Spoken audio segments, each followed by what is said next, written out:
Welcome, peaceful listeners, to my channel.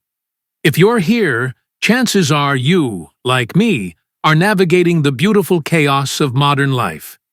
We're constantly bombarded with demands, distractions, and the relentless pressure to do more, achieve more, be more. It's easy to feel like we're always racing, always chasing the next thing, and perhaps losing a little bit of ourselves along the way. Today, we're going to slow down together.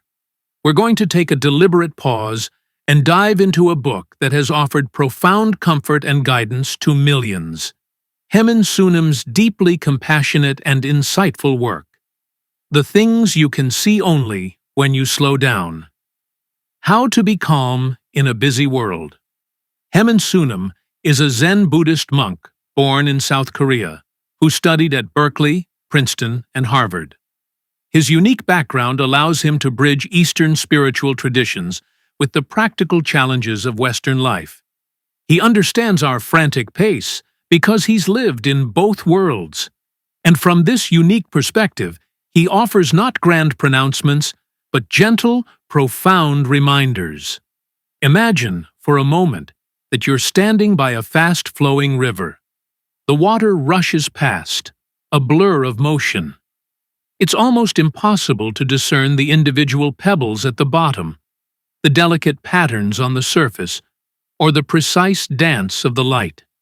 But what happens if you step back, find a calm eddy, or simply observe from a distance? The details begin to emerge, the subtle currents, the reflections, the life teeming beneath the surface. Haemin suggests that our minds are often like that rushing river, constantly in motion, carrying us along, sometimes against our will. And in this haste, this constant rush, we miss so much.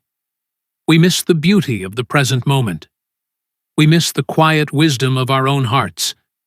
We miss the gentle guidance that only stillness can provide. Sunim's genius lies in his ability to make profound spiritual insights incredibly accessible. He doesn't preach complex philosophies. Instead, he offers a series of short, poignant reflections, almost like gentle nudges, reminding us of truths we instinctively know but so often forget in our daily grind. His wisdom is deeply compassionate and universally relatable. He organizes his thoughts into 7 key chapters that speak directly to our human experience: rest, relationships, love, life, learning, future, and spirituality. Each chapter, a distinct pool of calm reflection. Let's start with one of the most fundamental and perhaps most neglected aspects of our modern lives: rest. In our achievement-obsessed culture, rest is often seen as a luxury, or worse, a sign of weakness. We wear busyness as a badge of honor. We brag about how little sleep we get. But Sunim, with gentle authority, reminds us, our mind is like a muscle. If you use it constantly without rest, it will eventually tire and cease to function optimally.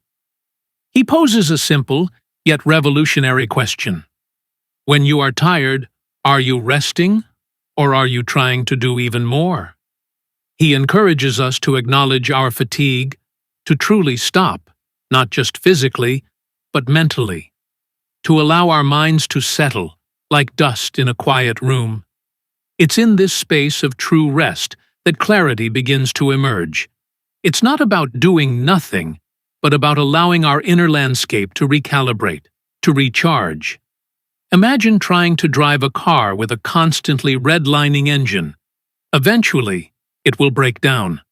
Our minds and bodies are no different. Next, consider relationships.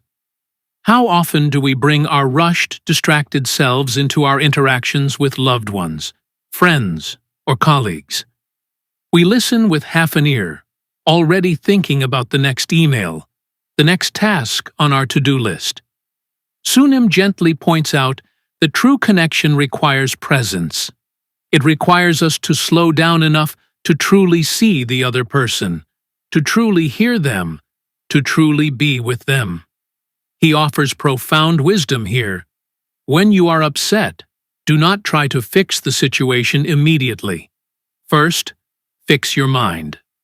This isn't about ignoring conflict or bottling emotions, but about approaching challenges from a place of calm understanding, rather than reactive emotion. Our relationships thrive not on grand gestures, but on the small, mindful moments of presence, genuine listening, and heartfelt connection. And what about love? In our hurried world, love can sometimes feel like another item on a checklist, a conquest, or something we need to perfect. We seek validation. We seek an idealized version of a partner or even ourselves. But Sunim reminds us that true love, whether for ourselves or for others, blossoms in acceptance, not judgment. He writes, "When you love someone, love them fully, even with their flaws." This applies equally, if not more so, to self-love. We are often our own harshest critics, constantly striving for an impossible ideal. Sunim invites us to embrace our imperfections, to find peace in our own skin, knowing that our worth isn't tied to our achievements or our flawless facade. He talks about the importance of being kind to ourselves, acknowledging our struggles, our anxieties, our perceived shortcomings without judgment. This self-compassion is not selfish. In fact, it's the very wellspring from which we can offer genuine understanding and empathy to others. When we are kind to ourselves, we automatically become kinder to the world. Then there's life itself. We often feel caught in a relentless current, pulled along by external forces, by societal expectations, by the need to conform. But Sunim asks us to consider where our suffering truly originates. Is it always from external circumstances, or often from our own internal reactions to those circumstances? He suggests that many of our anxieties stem not from reality itself, but from our perception of it, our attachment to certain outcomes, our resistance to what is. Our mind is not the universe, but our experience of the universe depends on our mind. This is a powerful, liberating idea. It means we have agency. We can choose how we perceive, how we react. By slowing down, we create the space to make these conscious choices, rather than being swept away by unconscious, automatic reactions. He encourages us to find joy in the small, seemingly insignificant moments of everyday life. The warmth of a cup of tea, the sound of rain, the simple act of walking, a genuine smile from a stranger. These are the anchors that ground us when the larger storms of life threaten to overwhelm. They are the quiet miracles we miss when we're rushing past. Sunim also delves into learning and the future. In a world that prizes information overload, constant consumption, and the endless pursuit of certifications, he reminds us that true learning isn't just about accumulating facts, but about understanding ourselves and the world around us with greater clarity and wisdom. He cautions against the endless pursuit of more knowledge, more possessions, more experiences, if it means sacrificing our inner peace and true understanding. Sometimes we need to unlearn, to empty the cup, to truly absorb. And the future? Oh, how much time we spend worrying about what's to come, planning meticulously, anticipating every possible hurdle.